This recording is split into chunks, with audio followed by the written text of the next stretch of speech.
مذہب اور انسان کے بارے میں جاننے کے لیے اس چینل کو سبسکرائب ضرور کیجیے گا۔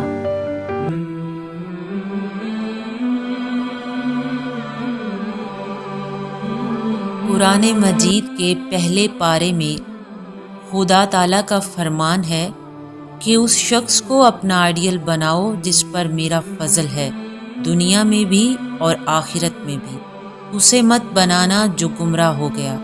پہلے اپنے لیے کوئی ہدایت یافتہ تلاش کرو اور پھر اس کی راہ پر چلنے کی دعا کرو۔ قرآن ہر کسی کو ہدایت نہیں دیتا، یہ صرف اسے ہدایت دیتا ہے جو خوف خدا رکھتے ہیں اور جس کا یقین غائب پر ہے، حاضر پر نہیں، کیونکہ دیکھ کر تو سبھی مان لیتے ہیں اور جو بغیر دیکھے مان جائے وہی ایمان والا ہوتا ہے۔ جو اچھی بات کو جانتے ہوئے چھوڑ کر گمراہی خرید لے اسے ہدایت نہیں ملتی۔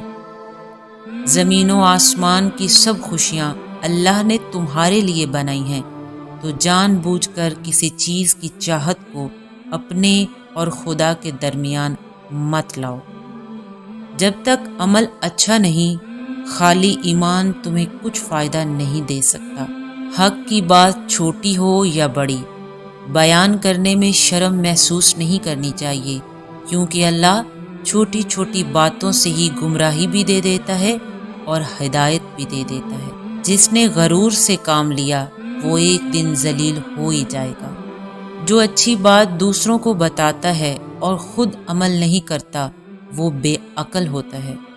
کھانا صرف حلال ہی نہیں بلکہ پاکیزہ بھی ہونا چاہیے، کیونکہ حلال کھانا اگر نجس ہو جائے تو اس کا اثر زائل ہو جاتا ہے۔ زرد رنگ نظر کو سکون دیتا ہے۔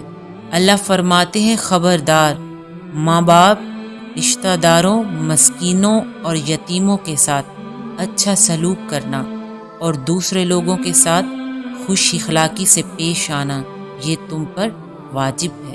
دوسروں سے حسد کر کے اپنی تباہی مت کرنا، کیونکہ یہ اللہ کی مرضی ہے، جس پر جو چاہے نازل کر دے۔ جادو کی تعلیم دینے والے شیطان کا کام کرتے ہیں، رحمان کا نہیں۔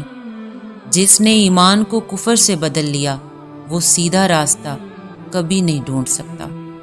جو لوگ تمہارے خلاف ہیں اور تم سے حسد کرتے ہیں انہیں معاف کر دو اور ان سے درگزر کیا کرو جب تک اللہ تمہارے لیے کوئی اور راستہ نہ نکال دے، کیونکہ خدا کے پاس جو بھی اپنے لیے بھیجو گے وہی پاؤ گے، کیونکہ وہ تمہارے کاموں کو دیکھ رہا ہے۔ غم اور پچھتاوے اس کی زندگی میں کبھی نہیں آتے جو اپنا سب کچھ اللہ کے سپرد کر دے۔ اعلیٰ رتبے خاندانی نسب کی وجہ سے نہیں ملتے، یہ اللہ کی عطا سے ملتے ہیں۔ اللہ نے تمہیں بہترین دین دے رکھا ہے، اسی لیے مسلمان بننے کی کوشش کیا کرو۔